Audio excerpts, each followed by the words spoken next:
Hi guys, this is Arvind here from Mind Magics, and today I welcome you all to this amazing session on MuleSoft tutorial. So before we move ahead, let us quickly have a look at the agenda for today's session. So as you can see on the screen, firstly we'll be starting with introduction to MuleSoft ESB. Then we will have a look at the guiding principles of MuleSoft, and then we will have a look at the difference between the point-to-point integration and ESB integration. Next, we will focus our attention to the architecture part of MuleSoft. And then finally, we will conclude this session by a demo wherein we will get a hands-on experience on MuleSoft. So this agenda is pretty simple and easy to understand. So before moving ahead, I want you guys to subscribe to Mind Magic's YouTube channel and also hit the bell icon so that you never miss an update from us. So without any further delay, let's get started. So the first point here is what exactly is MuleSoft? So MuleSoft is a lightweight enterprise service bus, which is an integration framework provided by MuleSoft. This is a complete Java-based platform, but it can connect to any other platform and APIs such as Facebook, Twitter, LinkedIn, and much more. MuleSoft allows developers to connect and interact with any application, regardless of whatever the language is used to build that application, and that too in a very flexible manner. Let me give you an example here. Say, for example, you have a banking application.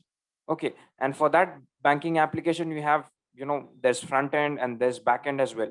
Okay. So, irrespective of whatever technology that you have used in the front end and the back end, so MuleSoft can be integrated in that application.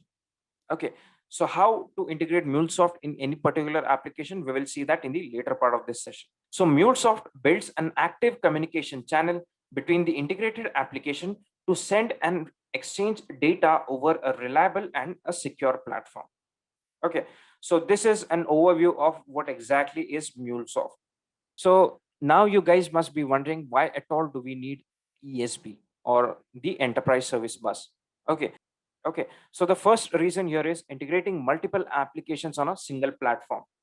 So whenever there is a need for integration of one or more services or applications, then Mule ESB fulfills the needs of integrating those applications. Okay, and the next reason here is migrating the application to the cloud or scaling large in the future. So MuleSoft makes it incredibly easy to increase or decrease as per the service demand of the users. You can easily deploy a new application or migrate the existing one without any infrastructure issues related to another application. The next reason here is the utilizing of benefits of multiple network protocols. Okay, so in enterprise service bus, there are multiple protocols such as FTP, HTTP, JMS, internet transfer protocols, etc. And these ensure secure transmission of data from one application to another. Okay, the next point here is message routing feasibility. So ESB also transmits messages between the applications and ensure a smooth communication network. The message header, body, and the message content can be transmitted from one end to the another in this entire ecosystem. And the last point here is consumption and composition. So it is useful when you need to publish the services of an application.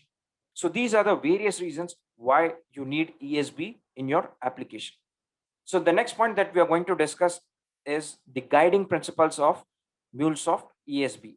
So as you can see on the screen, these are the various guiding principles such as orchestration, transformation, transportation, mediation, and non-functional consistency. So let's discuss them one by one. So orchestration is nothing but a process of synchronizing two or more applications with each other to achieve a continuous flow of data and process. Okay, so transformation is nothing but a process of transforming data from the raw format to a specific application process data format. Next is the transportation. So transportation allows the transport of messages using FTP, HTTP, JMS protocols for the network transmissions. Okay. The next point here is the mediation. So it provides multiple interfaces to support multiple application interactions with multiple version of the services. Okay. And the last point here is the non-functional consistency.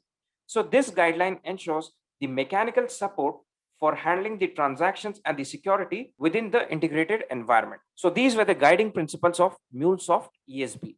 So let's just move on to the next point, which is the difference between point-to-point integration and the ESB integration. So guys, the first image that you can see on the screen is that of point-to-point integration.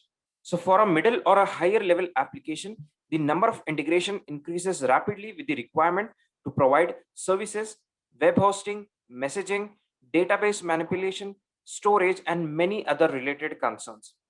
So with point-to-point integration technique, you can build the architecture to support the application.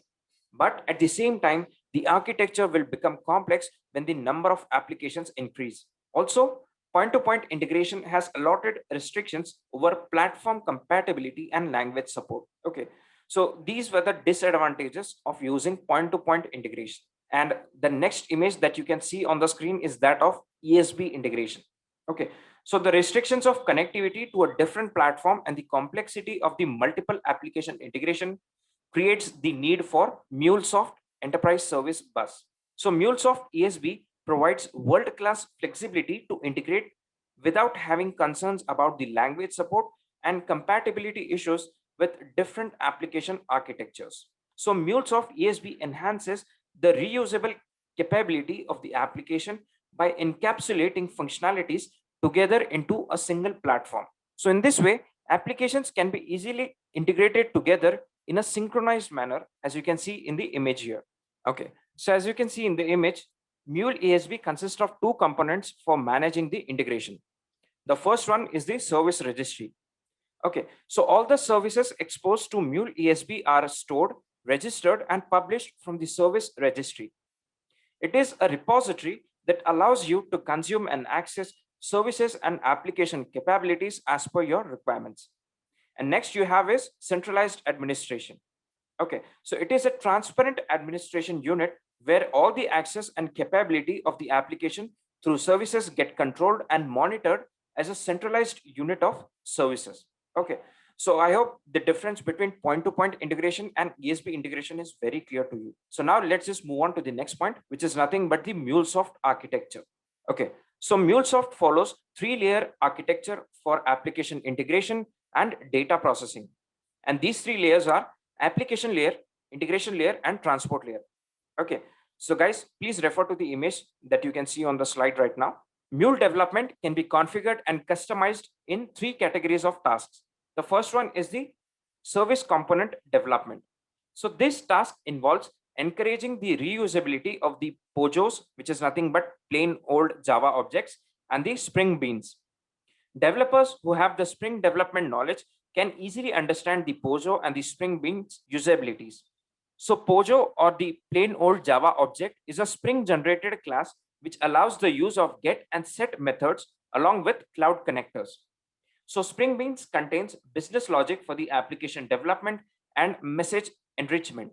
Okay, so the next category is that of service orchestration. So this category performs as a service mediation, and this allows integration of configuring the message processors, adapters, and routers with transformers and filters.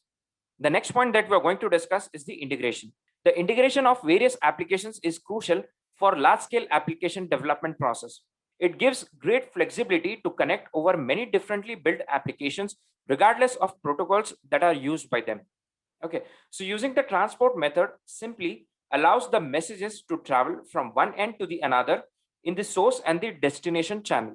It builds a high level of communication association between the applications to transmit messages within the environment. So as far as the MuleSoft architecture is concerned, it is also important to understand the functionalities of ESB. So the first point, or the first functionality of ESB, is validate. So schema validation is handled by validate. ESB usage is a validation parser and updated schema to validate the schema outlines. The next functionality is called enrich. The purpose of enriching is to add additional data to the message. Okay, so it simply adds more meaning to the destination user. So the next functionality of ESB is transform. The transform is nothing but the process of converting data into a sequential format that is easily accessible to the requesting application. For example, when you travel abroad, you require to exchange your currency into the destination country currency, and this makes the currency easily movable into that respective country. Okay, so similarly, data also requires being transformed into a specific format for the acceptance of the requesting application. Okay. And the next functionality is that of routing.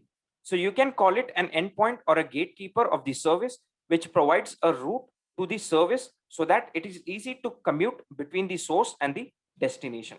Okay. And the last functionality of ESB is that of operate. The word operate itself defines the functionality performed by the component. It either invokes required services or communicates with the targeted application for the service processing. So these were the functionalities of the ESB. Okay. And now let us just move on to the next part, which is the demo part. In this demo, we'll be first downloading the MuleSoft ESB, and then we will also download the MuleSoft Anypoint Studio. And in this Anypoint Studio, we'll try to run a MuleSoft application. Okay. So let me just go back to my screen here. And first, what we will do is we will search for download MuleSoft. Okay.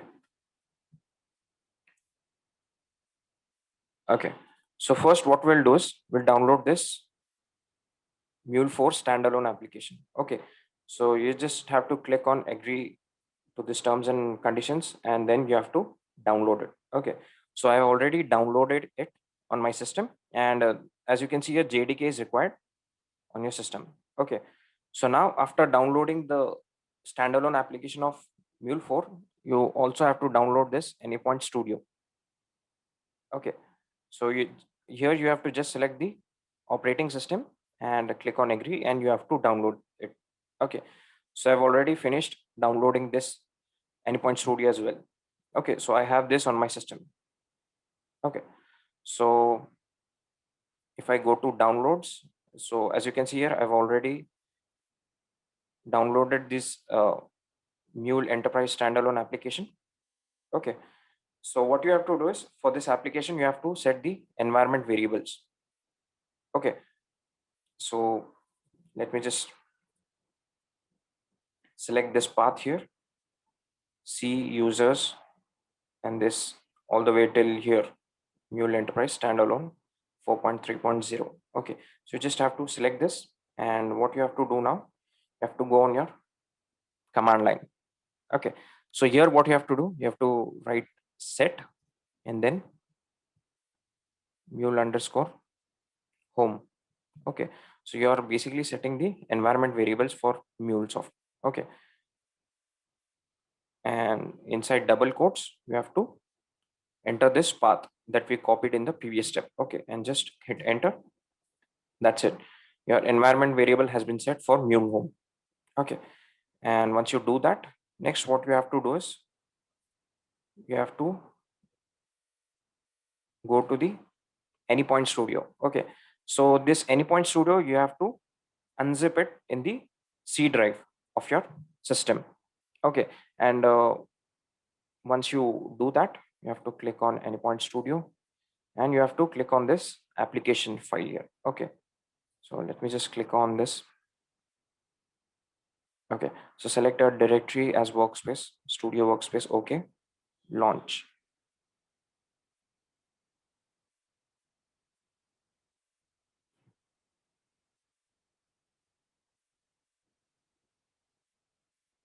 Okay. So now what we have is Anypoint Studio interface in front of us. Okay. So for those guys who have already worked on Java, like basically Eclipse, so this interface is similar to Eclipse. So if you have used Eclipse before, you'll find it very similar. Okay. So these are the various tabs: file, edit, source, refactor, and so on. Okay. And then you have the package explorer here. Okay. And once you create any project, you'll also have a mule palette here. Okay. So mule palette is nothing but the basic building blocks of your project. They are present here. Okay. You'll able to see them once we create any project. Okay. And here, these are the various, I should click on to create a new project. Okay. So what you have to do is you have to click on create a mule project. You can click here, else you can also click on new mule project. Okay. Once you do that, you have to just name the project. Okay, so let me name it. You can name it whatever you want. I'm naming it Mind Magics Demo. Okay, so just click on finish.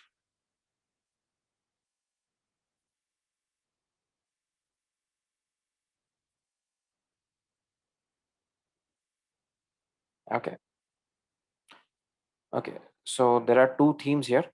You can use the lighter one or you can also use the darker one. Okay, so we'll use the light theme as of now.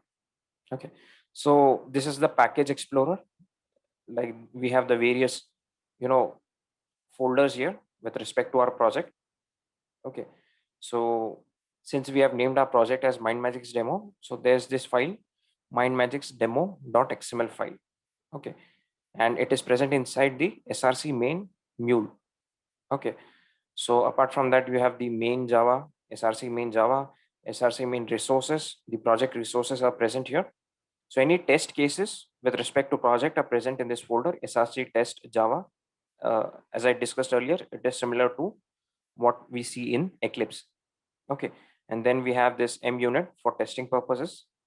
Okay, then we have JRE, HTTP sockets, and so on. And this is the POM XML file. Okay, so all the dependencies related to project are present here. Okay, in this POM.xml file. And then, as discussed earlier, these are the various building blocks of the project present in the Mule palette.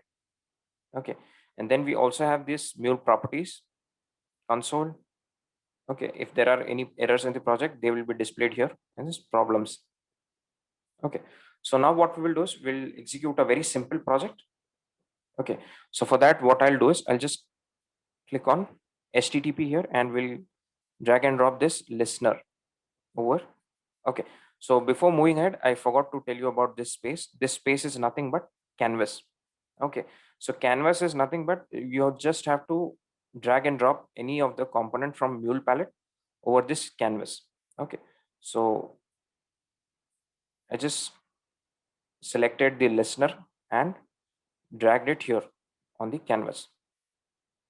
Okay, so once you drag and drop here the listener component, you'll be able to see this window. Okay, so here it says there are two issues related to listener, and these are attribute config ref is required and attribute path is required. So okay, so I'll try to resolve these issues. Okay, so in this section of basic settings, you have to click on this plus symbol here. Okay, so here, as you can see in this general tab, the port wherein we'll use for the application, this is present here. Okay, so before moving ahead with this port number, which is by default 8081, we'll have to test the connection. Okay, so let us just test this connection, whether this port is available or not, just to check it. Okay, so here it says test connection successful. Okay, in case it might happen on your system that 8081 is not present or it is not available for connection for end as an endpoint. Okay, so in that case, what you can do is you can check for any other port. Okay, if 8081 is not available. Okay, so in our case, both 8081 and 8082 are available. Okay, so and sometimes it also happens, your system might show an error that on testing it's not, it's not available. Okay, you might get an error of this kind. Okay, tooling config not available, this kind of error. Okay, so for that, what you have to do is you like the JDK of your system, like wherever it is present, like it might be present, mostly it is present in program files in C drive. Okay, so you just have to remove it from there and you have to paste it here in C drive. Okay, so here in C drive Java folder, here you have JDK. Okay, and once you do it here, you have to also change it in the environment variables. Okay, so let me just copy this path of C drive Java JDK and bin. You have to copy the path till bin. Okay, so once I copy it, I'll have to change it in the environment variables. Okay, so once you do it, click on environment variables. Okay, in this path folder, you have to edit and you have to edit it here. Okay, so I've already done it. C Java JDK bin. Okay, click on OK. Okay, okay, yeah. So once you do that, you will not get an error of this thing. Okay, what we just saw in connector configuration. Okay, so once it is done, see, the first error is gone of config ref. Okay, and path, you just have to specify the end point of this application. Okay, so in this case you can write whatever you want. So let's just write Arvind, or you can write whatever you want. Okay,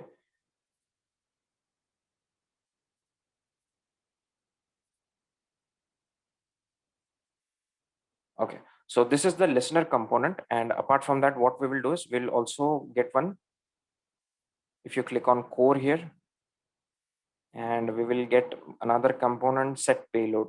Okay, if I click on core, and if you scroll down, you'll get this component, set payload. Just click here and drag and drop in along with listener. Okay, so here for set payload, you just have to, in this set payload tab here, you have to write any message that you want. So let's just say we'll have to write hello MuleSoft. Okay, so this is done, and let me just save the project. Okay, so once it is saved, what we'll have to do is we'll have to run this project. Okay, so just right click on the canvas and run project MindMagix demo. Okay, so once you do that, okay, so here we are getting the message, theme changed, a restart may be required for the theme change to take to full effect. Okay, so what we'll do is we'll just again change the theme to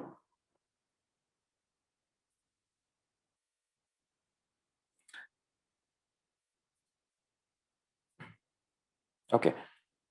So what we'll do is we'll just restart our Anypoint Studio.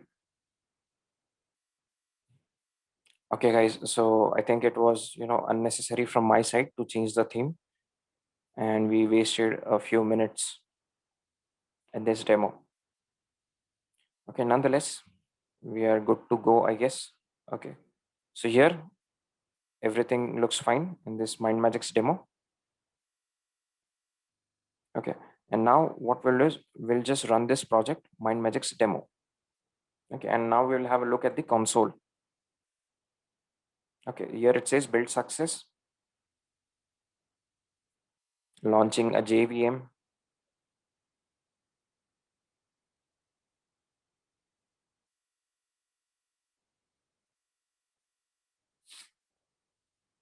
Okay, initializing app MindMagix demo. You can see here in the console. Okay, so now here you can see our application has been successfully deployed.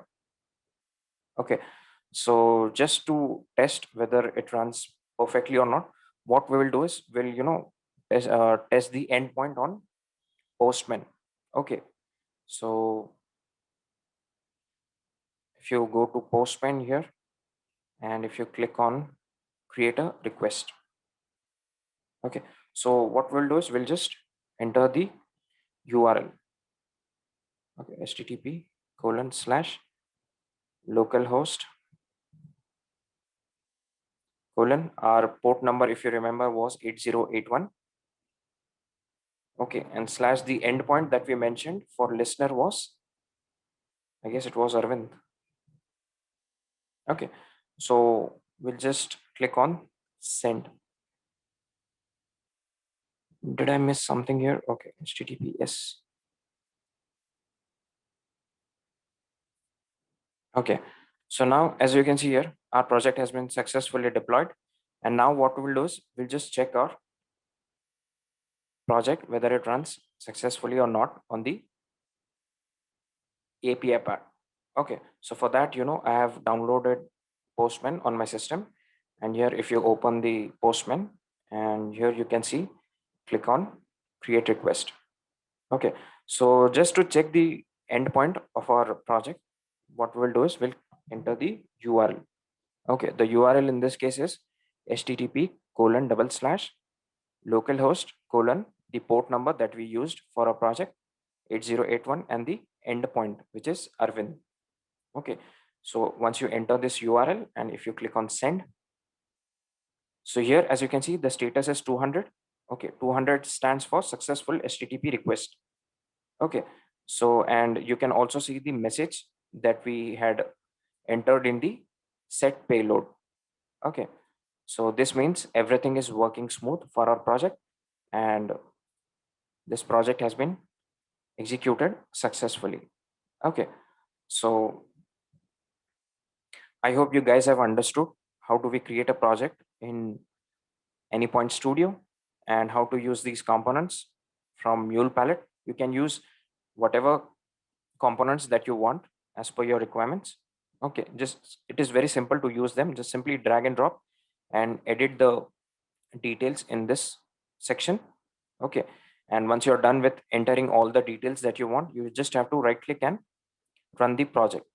Okay, as simple as that. Okay, so with this we have come to the end of this session on MuleSoft tutorial. I hope you guys have enjoyed this session and you have understood everything that we have discussed here.